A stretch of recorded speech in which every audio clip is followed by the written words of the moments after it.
And without further ado, let's jump straight into our next discussion because I think it affects a lot of people who are watching right now. We've already had the vaccination opened up for all adults, everyone above the age of 18. But what about children? Because remember, the most outstanding feature, or rather the most striking feature of this latest COVID wave is that it is affecting children. Some data suggests that almost 20% of the cases being reported so far in the second wave are those who are under the age of 18. So when will children start getting vaccinated? This question gets even more salience now that Bharat Biotech has been given the all clear for stage 2 and stage 3 trials. How soon can we expect that vaccine for children to come about? Joining us, Dr. N.K. Arora, Chair of the COVID Subcommittee of the National Technical Advisory Group on Immunization, Dr. Sanjeev Bagai, Senior Pediatrician and Chairman of Nephron, and Dr. Shishir Paul, Clinical Director and Head of Pediatrics at Madhukar Rainbow Children's Hospital. Let me start by asking you, Dr. Paul, by when do you think that actually the vaccine for children will be made available? What is the timeline that you're looking at? Hello. You see, the vaccine for children has yet to come, approved for children. The vaccine is there. I don't think we'll use some other vaccine. It will be the same vaccine that will be used, but the trials have to take place. Today only Covaxin has been approved for trial between above 2 years of age. Till now it is approved only after 18 years of age. Internationally, there are vaccines like in US, they have started the vaccine at 12 years of age, and that is it. But this trial, it has to go into second phase trial, third phase trial. I think it will take at least around 2 months or so before you can get it into the place to use in children, smaller children. 18 years and above will get. That is okay, 18 years and above, present. you're realistically looking at another 2 to 3 months. From the from international experience, have there been any side effects, any after effects that have been observed, especially on children of these vaccines? What is the data? What are the studies that you've learned of so far? Dr. Bagai. Hi, good evening, Padmaja. So the international data goes like this. Last year, in the first wave globally, there were 9% of the population globally in terms of being positive in the pediatric age group, less than the age group of 18. This year, CDC's data, which is day before yesterday's, as recent as 2 days back, it is 22%. There are certain pockets, especially in educational institutions in certain counties in US and in Canada, British Columbia, it has reached 73%. We also know that children are great transmitters of infection. They carry the same viral load, but they in fact can transmit 17 times more than the adults because they act as a reservoir. So they are called as the triple S, silent super spreaders. Now coming to the vaccination, the mRNA vaccines have already been tried. In US, they've finished the phase 3 data. They've already got a clearance from the age group now of 12 to 18. They've done 1,300 kids and they've only shown 0.1% reinfection. So that's excellent data. They've already now started in another phase trial of 3 phases from 6 months up to 12 years, enrolling 6,750 children. They will take another 2 months. So this present initiative by Covaxin to try it for children from the below the age group of 18, of course, is a hugely welcome step. Children carry a huge risk. They are totally unprotected. They're going to go back to schools. They have to go back to schools at some point of time, to colleges. They may carry the infection, transmit it to the parents and grandparents. Padma, just 30 seconds. And there is a scientific reason why children are getting much more infected this year. The interplay between the interleukins and interferons, which was protecting the children last year, is not happening this year. It's primarily because of the mutants. The mutants are blunting the immune response, and there is a lot of published data on this. So children is a huge focus. 35% of Indian population in India is below the age of 18. Dr. Arora, there are multiple vaccines across the world which are now being used on teenagers or children even below the age of 10. In addition to Covaxin, could any of these others also get a leg into India? I think you have picked up such an important issue, because ultimately for all immunization programs, it is the pediatric age group where you start the immunization process. And if we are fortunate as a humanity, then and which provides a long-term protection against COVID, childhood would be the right one, because then you kind of protect the whole generation in that sense. So we are likely to have, I think every vaccine manufacturer will try to have the pediatric evaluation of their vaccines, because in pediatric evaluations, many times the product remains the same. It is the dosage which may vary.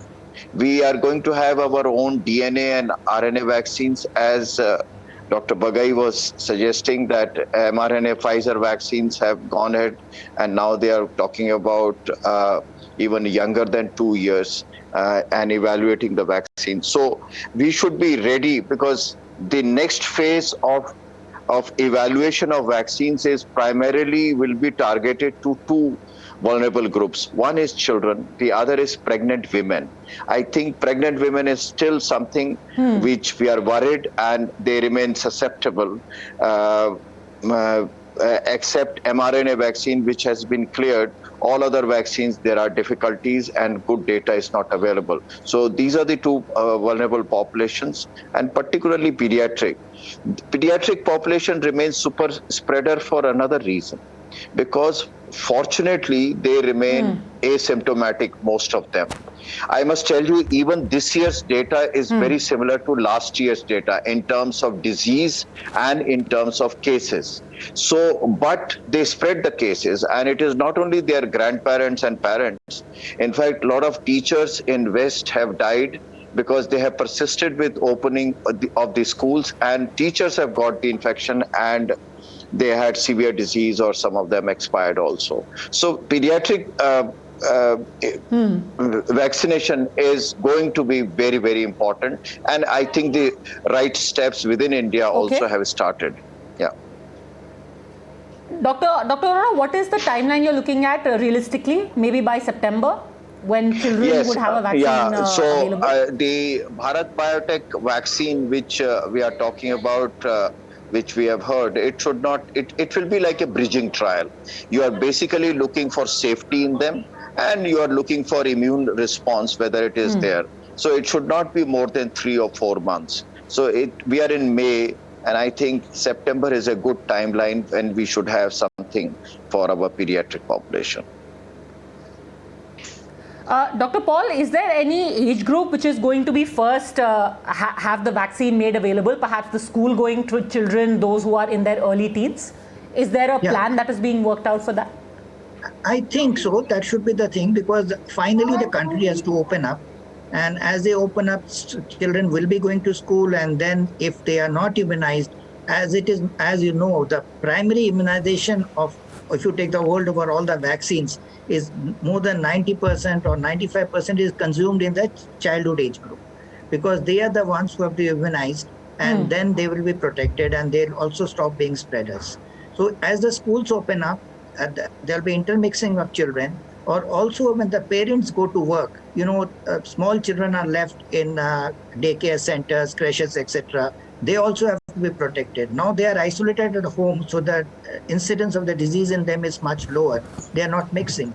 So as this country opens up, the school-going children has to be protected. And from, you say, 4 or 5 years or even 2 years. Okay, so that's the age group that will perhaps be made priority when vaccinations are given for children. They are the priority. It's early yet because of the research that I was doing, Dr. Bagai. Across the world, it hasn't been too long since children started getting vaccinated. But I couldn't really come across any reports of adverse effects when it comes to children. Is there any data, any anecdotal evidence available for the same? Have children also seen adverse effects? Yeah, so there are 2 studies which have been published, and it's only 0.1% which actually didn't have any adverse effects, but they were hospitalized more as a precaution. 0.1% amongst thousands. So the incidence is extremely low. There have been no deaths, there have been no severe cases post vaccination, and the reason is that children have a very robust T arm of immunity. they have what we call as naive T cells. So you can ply them the way you want. Now, T cells is something which we never speak about because we always talk of B cells which give antibodies. But T cells have now been proven to be antiviral themselves. And what they do is they kickstart the B cell arm. So they act as a stimulus for the B cell. So it plays a dual role. So I'm very, very confident and sure even the Indian vaccine of Covaxin will give a very, very good, robust safety profile, immunogenicity and reactivity. And I'm quite hopeful, like Dr. Paul said, that in another 3 months maybe or maximum 4 months, we should have it, but it will be in a phased manner, beginning with a slightly older age group and then slipping down towards the age group below 5.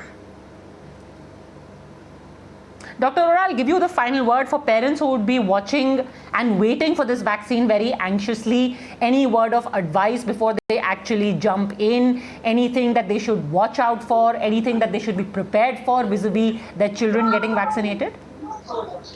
I would think that because there is extensive experience from all the vaccines which are being now talked about for pediatric age group. So they are all safe. There is extensive experience in the adult population. So I would suggest that actually parents should actively wait for these vaccines, because these vaccines will be like harbinger for opening up the schools and children going back into usual routine. So it is a great and welcome step. So very quick follow-up question, sir. Will we have the volumes? Sorry to interrupt you, but will we have the volumes by September if children also? Because as it is, we are struggling with availability of vaccines for 18 plus. If we start vaccinating 12 plus, will we have enough vaccines? I was waiting for this question. So I must tell you, by September, India should be having around 25 crore doses per month. And I think that will take care that we are able to. So usually it will depend what the strategy is built around that time. We may take either, most likely because of the cognitive issues. In fact, fortunately, all three of us are pediatricians. We know that cognitively how important it is that children get stimulation from peer group. So younger population, if we start with that and allow the primary schools to open up in a usual way, that may be a good idea. But I think as far as the availability is concerned, I think we should be able to take care of by that time. India is going to have sufficient vaccine in September, October. All right, here's hoping. Thank you very much for having joined us, all doctors, and especially Dr. Arora. I'm glad I didn't disappoint you with that question. Thank you very much for having joined us with your expertise and your wisdom. As always, a pleasure listening to you. Thanks for watching. See you tomorrow.